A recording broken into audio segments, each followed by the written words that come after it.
For nearly half a century, one aircraft alone has dominated the skies. During those years, it has dropped more conventional bombs than any other airplane. With a maximum speed of 650 miles per hour, a range of over 8,000 miles, and capable of dropping 70,000 pounds of bombs, it is the most lethal bomber in the world. It can also deliver nuclear bombs, missiles, and precision-guided weapons. When a United States president wants to wield his big stick, he sends in the B-52s. When the United States wants to punish an enemy, we send the heavy bombers, and one of those is the B-52. The B-52 has now become a symbol of more than a bomber. It's a symbol of America's resolve.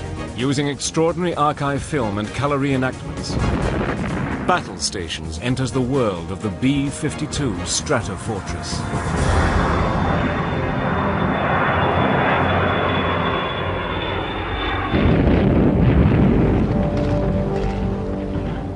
As far back as World War I, the use of aircraft as a means of delivering explosives was accepted as an effective way to strike at the enemy. As aircraft became bigger, so too did the amount of bombs they could drop. With the outbreak of World War II, Adolf Hitler unleashed his bombers, smashing enemy territory in advance of his armies. But as the tide of war changed, it was the Allies who used the bomber to its full destructive potential. With raids of 1,000 bomber aircraft at a time, Allied heavy bombers such as the British Lancaster and the American B-17 proved their superiority by pounding Nazi Germany into submission. Japan, too, was systematically destroyed by vast armadas of American B-29s. In early August 1945, 2 bombs were dropped that changed the face of war forever. And with it, the birth of one of the most terrifying instruments of war, the nuclear weapon. For the first time in over 6 years, the world was at peace. But signs of another conflict were already on the horizon, the growing threat of war with the Soviet Union. The USA began to prepare for hostilities with the Eastern Bloc. On March the 21st, 1946, an organization known as SAC, Strategic Air Command, was established. There was no office building, so we used offices in the old Martin bomber plant on this airfield. And we start seeing people that we had fought the war with coming from all over the place, mostly all B-29 types. SAC wanted air combat units capable of flying huge distances and employing the latest and most advanced weapons. But what America did not have was an aircraft powerful enough to meet these intense requirements. With this in mind, the Boeing company began working on various designs for a long-range bomber. These included radical swept-back wings and jet and conventional propeller-powered aircraft. But it wasn't until October the 21st, 1948, that Colonel Henry Pete Worden of the Wright Air Development Center met with Boeing engineers. They arrived with a wealth of documents and designs, but Worden paid little attention to the paperwork and requested a prototype using turbojet engines. He wanted the plans for this new prototype, and he wanted them fast. Pete Worden gave them just 2 days. It was a daunting request, but the team were not going to let Worden down. We were the ones that had to do it, and we knew what we had to do. And you see, I had all my aeronautical data on the B-55 because I just made a report on the airplane to Pete Worden earlier that week. So we had all the data, but we had to move it into the size of the B-52. The genesis of the mighty B-52 came about in humble surroundings, in a room of the Van Cleve Hotel in downtown Dayton, Ohio. It's a classic small-town hotel. I think the Boeing company had a suite on the 7th floor. It consisted of a kind of a sitting room. It had a big round table and a couch. So that was the suite. It was pretty good for the Van Cleve. The first thing we did on Saturday morning is we kind of figured out what we needed to do. We needed some drawings. We needed a performance document.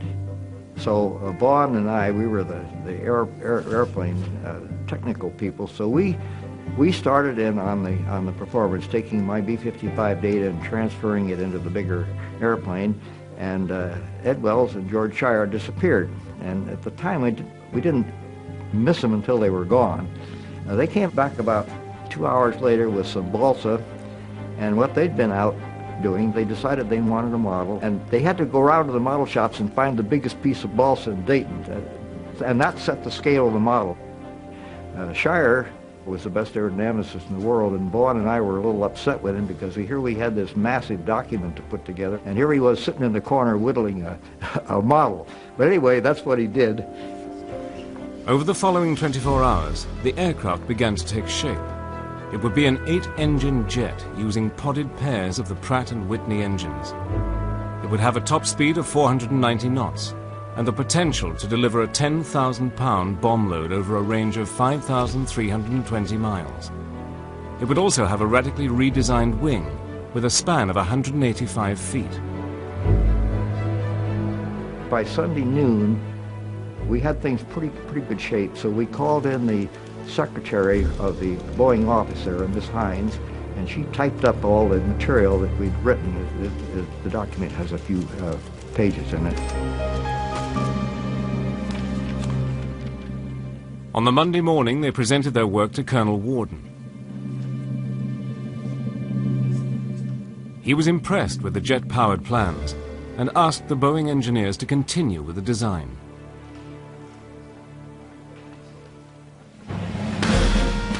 Endorsement of the aircraft didn't happen for another 3 months, but in January 1949, production started in Seattle.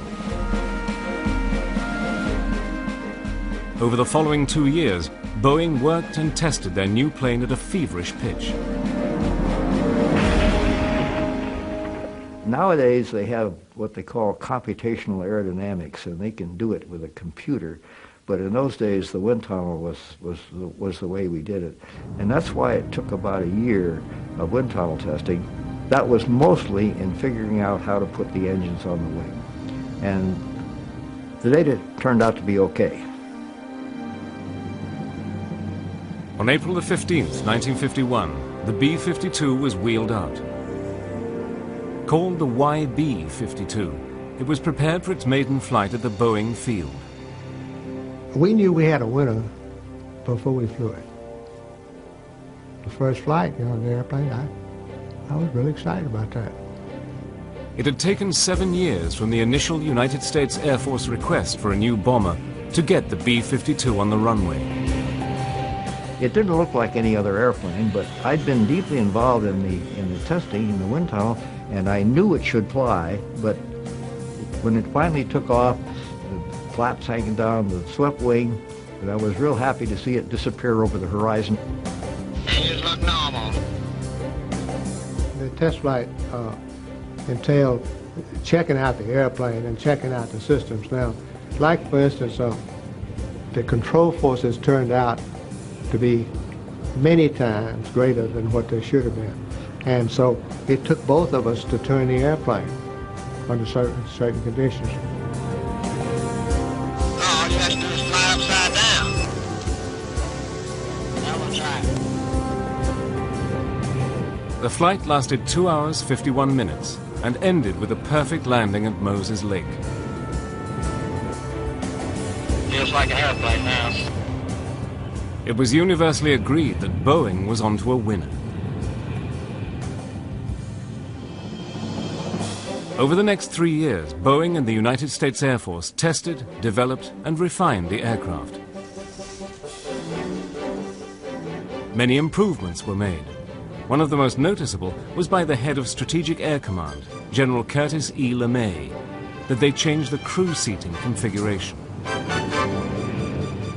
Now, the first airplane did not have the right cockpit on it. General LeMay decided he wanted a side-by-side cockpit. And we didn't have the time to hit the first airplane. So the first 3 or 4 airplanes that came off the line were B-52Ys, I think, and they had the tandem cockpit. Finally, in 1955, the new B-52 was revealed to the public and ready for active service. But the Soviet Union had by now developed its own atomic and hydrogen bombs, and America desperately needed a heavy bomber to strike back if necessary. Would the B-52 fit the role so urgently needed by Strategic Air Command?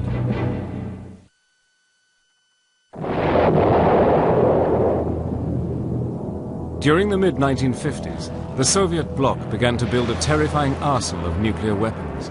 America was determined to provide a deterrent, to prevent the Soviet Union from ever using their bombs. This era of the Cold War now needed a strategy. We initiated and developed and planned and wrote the first nuclear war plan. It was a SAC war plan, but it became a national war plan. It was into this uncertain and highly charged environment that the B-52 came into service with the Strategic Air Command. Early B-52s had a 6-man crew, on the upper flight deck with a pilot, co-pilot, and electronic warfare officer.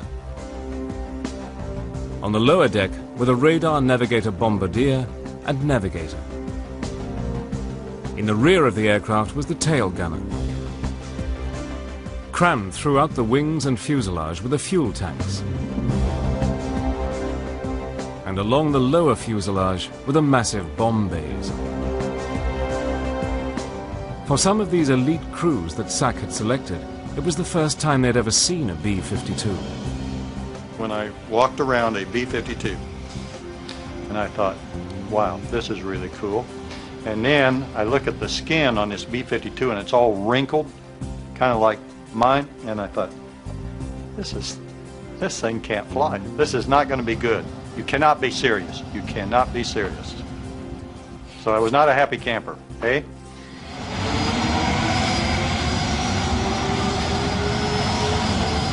I was just absolutely awestruck by the sound, the noise, the motion of the airplane, but it did fly and it flew very well. It took a lot of strength and very fatiguing. Imagine yourself told to drive a big 18-wheeler Mack truck down the highway. Not only down the highway, but into the neighborhood and around the corner and back it up. And that's what a B-52 feels like in comparison, say, to an F-4 fighter, which is like driving a Lamborghini. You put the throttle forward on all 8 engines. The entire airplane shakes. You have this noise, and it's sitting there on the end of the runway. Everything's vibrating. You know, it's almost like a sprinter ready to take off. And then you get moving, and it slowly starts accelerating, and then gets a little faster, and a little faster, and a little faster, and then you have about a 12,000-foot runway, and you finally take off, and you lumber up, nose down, you climb until you reach your altitude and go on. But the first time, it's really an exhilarating experience. The B-52 wasn't necessarily difficult to land and take off the airplane, except in a crosswind crab system where you could dial in the crosswind crab so that you could land the aircraft while it was pointed relatively into the wind, but you were flying actually sideways. So it was a very unusual and spooky sequence. As US military thinking developed during the Cold War, the greatest fear was of a sudden preemptive Soviet strike. So SAC ensured that 12 B-52s, fully armed with nuclear weapons, were airborne 24 hours per day, 365 days per year. The plan was known as Chrome Dome. It was the plan in the Cold War to arm the bomber fleet with nuclear weapons and achieve a high state of readiness and comply with our national policy, which was to encircle the Soviet Union. Operation Chrome Dome had B-52s flying 3 basic routes. A northern route across North America and Canada, past Newfoundland and Iceland, up past Greenland and the Arctic Circle, across Alaska, and back down the western side of the US. A southern route across the Atlantic, orbiting the Mediterranean, then back to the US. And one B-52 constantly on patrol over Greenland, 24 hours a day. Each patrol was designed continuously to monitor critical targets in the Soviet Union that would never be more than 2 hours flying time from a patrolling B-52. But these missions, some as long as 26 hours, took incredible stamina on the part of the crews. Sitting in an injection seat, you had a 35, 40-pound parachute on your back. You were wearing a helmet, fairly heavy, and thermal underwear. You may have heavy boots. You have a winter flight suit or a summer flight suit. It was normally dark down there because you needed to have good visibility when you're watching the radar scope. Most of the times it was cold, a negative 55 degrees. And of course, the skin of the airplane, some places wasn't that well insulated. And then you add on top of that your high altitude, your low ambient humidity, and you would lose a lot of moisture. There were many times that I would lose 5 to 10 pounds, usually just in water, from a long, stressful mission. It was very cramped. We had air mattresses. You could lie down and rest. Obviously, the one pilot would be flying the airplane, one navigator navigating. We early on had a small oven where we could cook what was I characterize as an early TV dinner. We had a hot cup where you could have coffee or heat up some soup, and we had boxed lunches as well. Although with a range of over 8,000 miles, the Cold War B-52s had to refuel twice on each mission. But with these massive aircraft, each refueling was a maneuver fraught with danger. You are in very close proximity to the airplane. And you imagine driving down the highway, you like to have 2 seconds between cars. Well, we're talking maybe 20 feet between the airplane that's above you and the bomber right below. And at a fraction of a second, if you hit an air bump or some kind of clear air turbulence, you have the capability, of his tail coming down and your nose going up. And yes, it could ruin your whole day.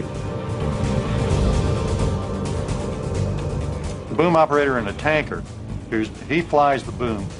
You had to fly the B-52 into this envelope, into this narrow airspace under the tanker that the boom operator liked. And some boom operators were so damn picky that if you didn't have it within a foot where they wanted you, they wouldn't stick the boom in.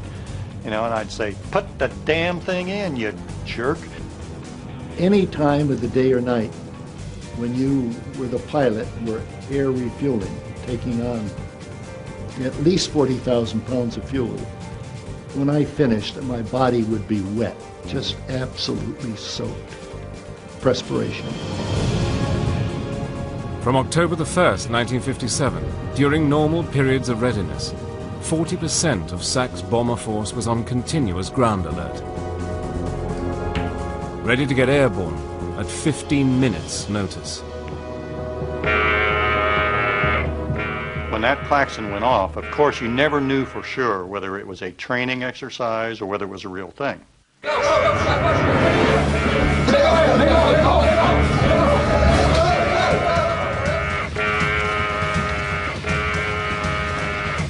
Somebody fumbles over to the wall, finds the light switch, turns it on, jump into your flight suit, get that on, get your boot on, grab your parka or whatever else you need, depending on where in the world you are, and then you run like mad out to the airplane.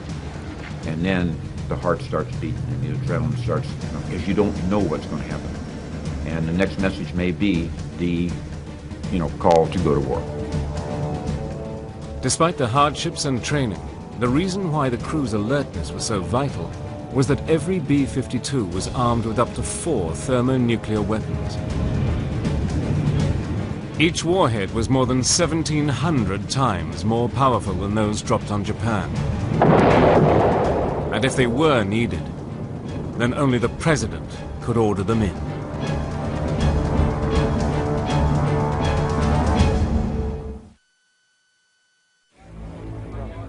In the early 1960s, Strategic Air Command was the key deterrent against any attack by Russia. The spearhead of this force were the mighty B-52s. There was a story that used to be told that there was a general, and he'd go to the Russian premier, and the question was, is today the day we can take on the United States and we can come out ahead? And the general would say, not today, sir. And our job was to make sure that every day that was his answer.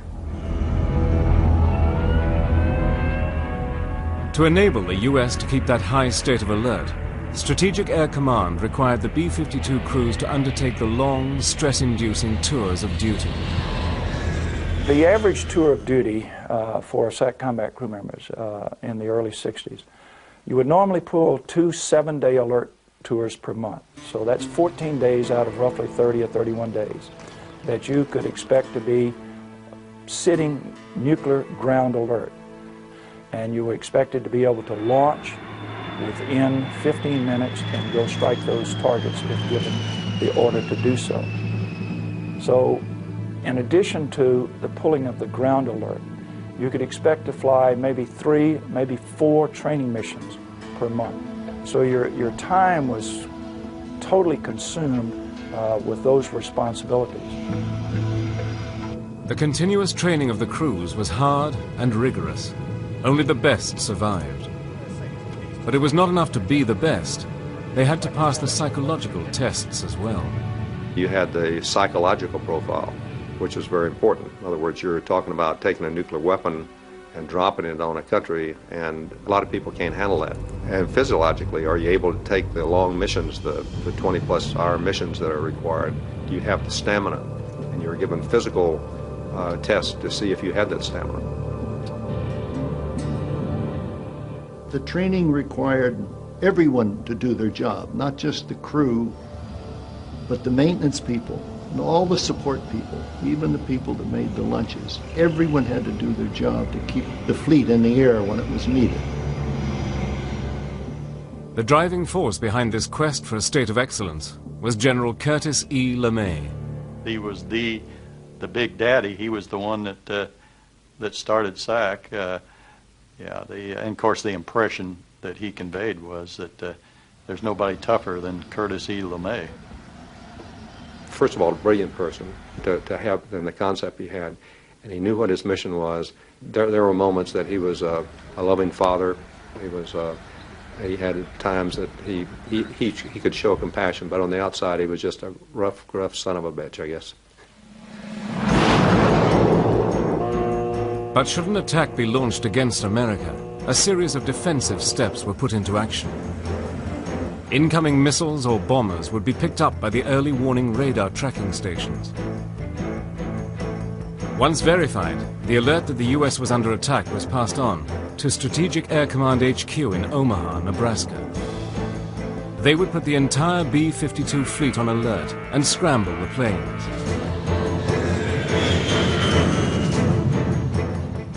SAC would then consult with the White House. The president was never more than a few feet from the war plan. If, and only if it was necessary, the president would give the final order to go. Then the B-52s that were already airborne would receive their coded instructions, known as the go codes, to fly to their targets. There was a coded message that you would receive, and it required you and another what they called positive control crew member to authenticate this message. And it was there was a code. The code was a letter code. If you and the other positive control, which was the radar navigator, the bombardier, if you will, and if both of your cards matched the message, then that meant it was an authentic message, and it would authorize you to strike your target. Most B-52 crews had already made arrangements with their families for when and if they were ordered to bomb their targets. I had taken the opportunity, as had many other SAC combat crew members, to instruct my wife as to what she needed to do given a nuclear attack on the United States. And that included putting together the items and materials that she would need to take care of the children, packing the automobile, and have it ready to go to leave the immediate target You know, our SAC bases were all targeted, and get away from it. Every mission carried with it an awesome responsibility. Roger, looks like it's kind of a terrifying thought. You see, I had seen an A-bomb go off in Bikini. Not many had seen one. And I knew how horrifying it was. And we were carrying things much, much more powerful. And of course, all of us were keenly aware of the significance of the Cold War and the threat that was posed by the Soviet Union and the Warsaw Pact nations. And we were committed, if need be, to take them out. We also knew that we were never committed to a first strike or a preemptive strike. I felt confident that every crew that I was on would fly the assigned mission. You know, we'd go there, do the best we could. If we were able to strike our targets, if not, if we were blown out of the sky, we were blown out of the sky. Because, you know, if that happened, it meant that our country had already been struck. Each B-52 bomber was then on its own, heading towards its target. They can't pull you back. Once you have that, you're committed to the target. You just orbit there, waiting until one of two things happens. Either you get that message that tells you to proceed on to your target, or if you don't get it, you have to determine how long you can stay there in orbit at that point before you have to head back so you can make it back to a base and land without running out of fuel. Should the enemy bombers or missiles get through and destroy SAC headquarters, there was an alternative plan to guide the mid-air B-52s to their targets. It was called Looking Glass. We also had the Looking Glass, the SAC Airborne Command Post, which flew continuously from February 1961 until 1991 with a SAC general officer on board with a full battle staff. Those were 8.5-hour missions. They flew 3 missions a day. And of course, that system was designed, if Strategic Air Command headquarters was lost due to an attack, then that general officer would find himself running the war and talking to the Commander-in-Chief, the President of the United States, and the Secretary of Defense. I was privileged to fly 358 of those missions in the 10 years I was a SAC general officer. This flying command center was a vital linchpin in the doomsday scenario. But thankfully, it was never needed, as just one misguided bomb would have resulted in a nuclear catastrophe, with potentially not a single living thing left alive on the planet. But accidents with all these nuclear-armed bombers did happen. And when a B-52 with 4 50-megaton bombs crashed, the world held its breath. On January the 17th, 1966, a B-52 on regular Mediterranean patrol was refueling at 30,500 feet over the coast of Spain. We had a mid-air collision over Spain between a B-52 and a KC-135 jet tanker. The KC-135 crew was lost. Many of the B-52 crew survived. The weapons were deployed, if you will, and had to be recovered from the sea, and it created quite a sensation. We were successful in recovering those weapons, and the safety that was built into the weapons.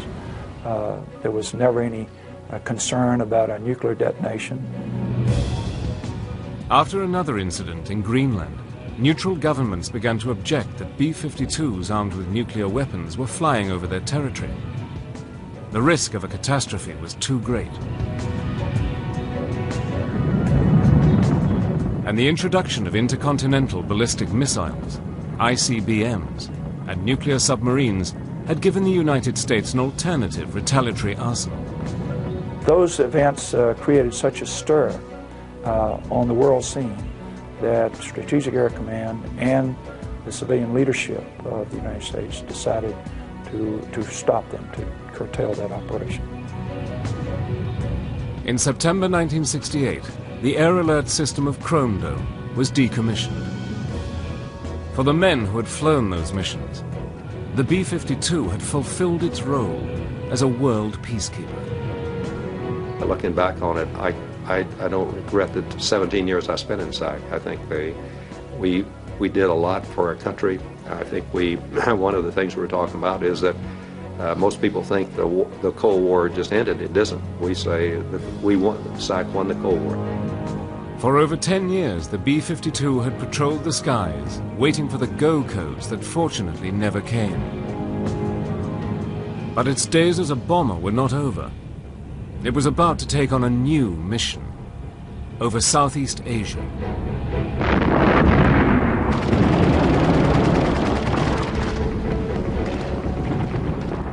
When Southeast Asia came about, and there was a need to deliver large firepower, that is, conventional ordnance, iron bombs as we refer to them, the Air Force looked around, and the best delivery platform they had was, in fact, the B-52. In March 1965, in the escalating conflict in Vietnam, President Johnson gives the go-ahead for Operation Rolling Thunder, the bombing of North Vietnam.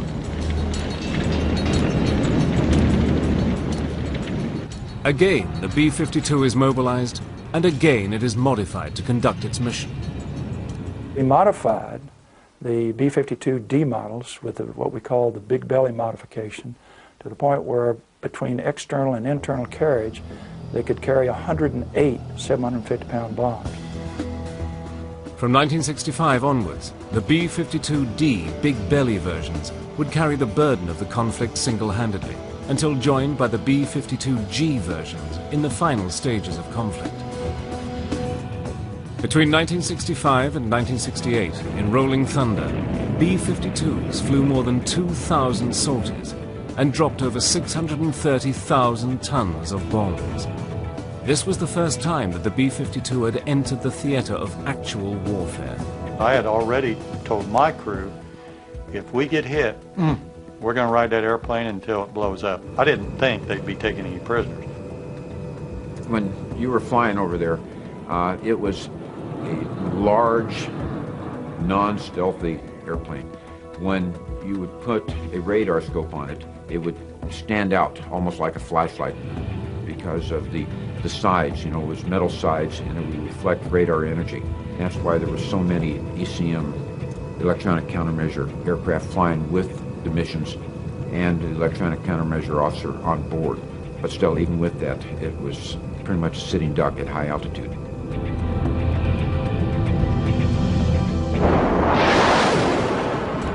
Apart from SAMs, surface-to-air missiles, the B-52s had to face the Russian-built MiG-21 fighters. We didn't really have a problem with MiGs trying to attack the B-52s. We found the MiGs flying in formation with us.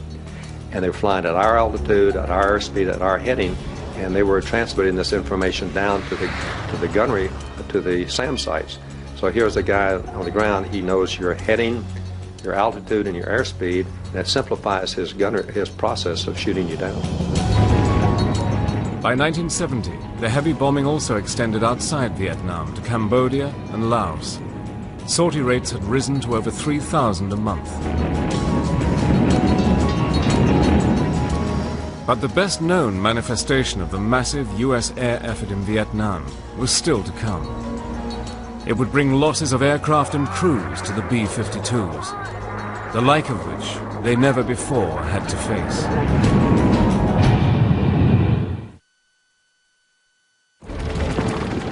By 1972, the conflict in Vietnam was raging, and peace negotiations had reached a stalemate. So a major escalation of the B-52 bombing was ordered, Operation Linebacker 2. This was to be the systematic bombing of key objectives in North Vietnam.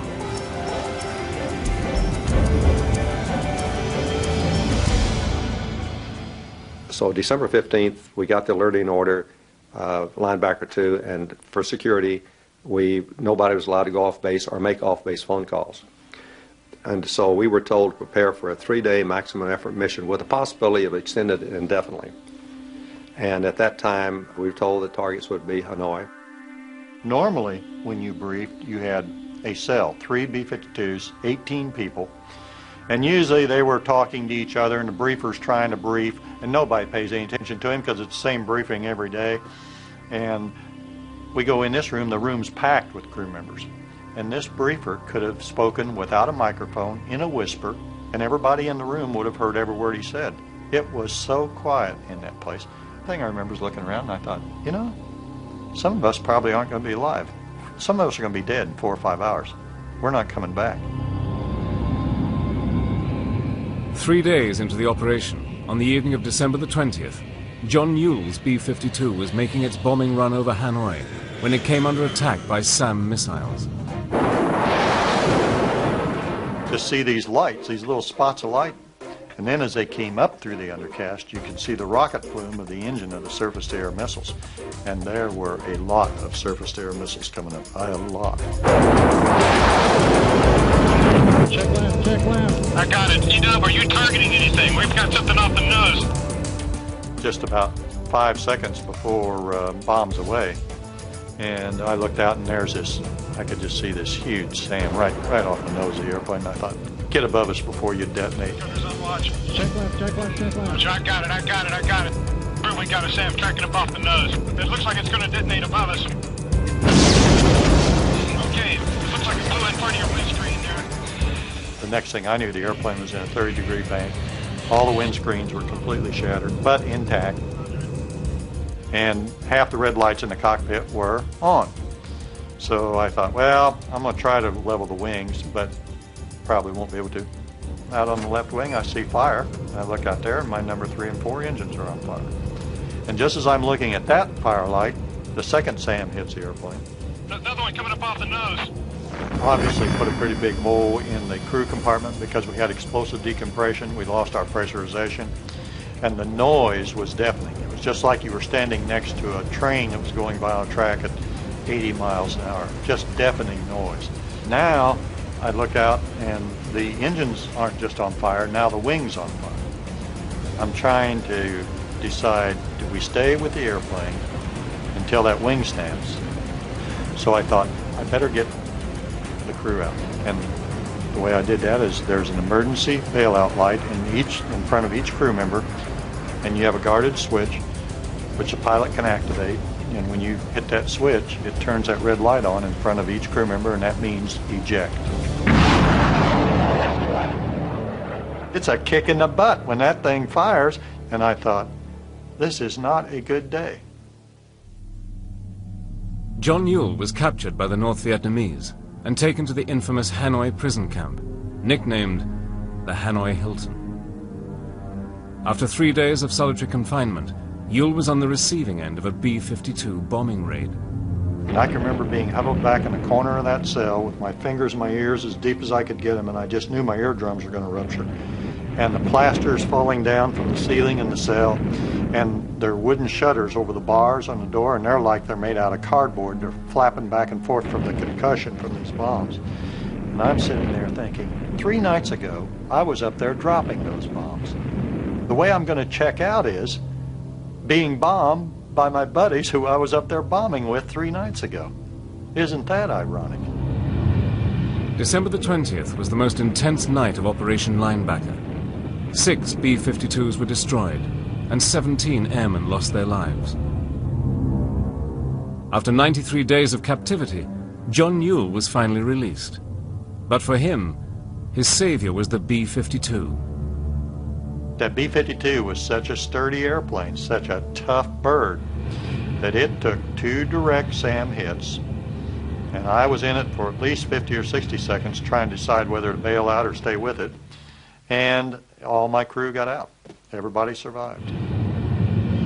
During Linebacker 2, the B-52s flew over 700 sorties in North Vietnam.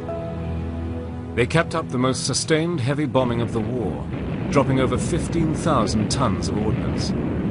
They destroyed 1,600 military installations, 10 airfields, 500 railway tracks, 3 million gallons of petroleum, and 80% of all electrical power. But for the SAC crews, a high price was paid to complete that objective. Over the 11 days of the operation, 15 B-52s were shot down by SAM missiles. Of the 92 crew aboard these planes, 61 went down over North Vietnam. Roughly half were killed and half were taken prisoner.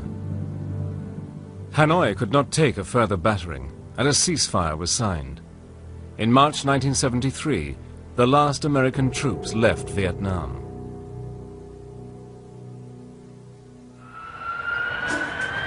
Throughout the 1980s and 90s, the B-52 remained the principal strategic heavy bomber in the U.S. air fleet. Constantly updated to incorporate the latest airborne technology, the B-52 was always ready to go into action. On September the 11th, 2001, as it neared its 50th birthday, the B-52 was called on again. On the 11th of September, we were in the middle of an exercise, and we watched the airplane hit the second tower, at which point we knew then that this was not just an accident, that it was an attack on the United States. So it really hit home at that point that we needed to take the attack back to the enemy. Their targets were the Taliban extremists, who for 5 years had held the Afghanistan people in an Islamic reign of terror. Home to the Al-Qaeda terrorists, this organization was held responsible for the September 11th atrocities. So began the war on international terrorism. The B-52 has at least 3 different precision weapons. Those bombs can drop within 40 feet or 13 meters, but we have seen in actual combat that we're actually beating that by a long margin. On the 10th of November this past year, we had an Air Force staff sergeant on horseback in Afghanistan who was under attack. He made a mayday call. Much to his luck that day, a B-52 orbiting close by was able to direct himself in that direction, and within 8 minutes of being contacted, we laid down 16 of these wind-corrected munition dispensers, killing about 250 to 300 of the advancing troops, allowing him and his Northern Alliance teammates to escape to fight another day. The mere sight of a B-52 overhead sending a signal to those on the ground that we're here to stay, we're watching, and we're not going to abandon you. For nearly half a century, the extraordinary B-52 has been at the forefront of U.S. policy in the air. The remarkable range of the aircraft means that from bases in the U.S., it can strike at targets anywhere in the world. What a bargain we got as taxpayers. And I don't know of very many airplanes that have been around still flying since 1952. Current projections are that the B-52 has a combat life until 2045. Almost 100 years of active service. No other bomber in history comes close to this record. I believe it will probably be the most famous airplane ever, and certainly one with perhaps the longest longevity of any combat airplane that we've ever had in the inventory. Started in the 40s, 50s, 60s, 70s, 80s, 90s, you know, and now the 2000s. So the original designers, give them an attaboy for me because they did a very good job.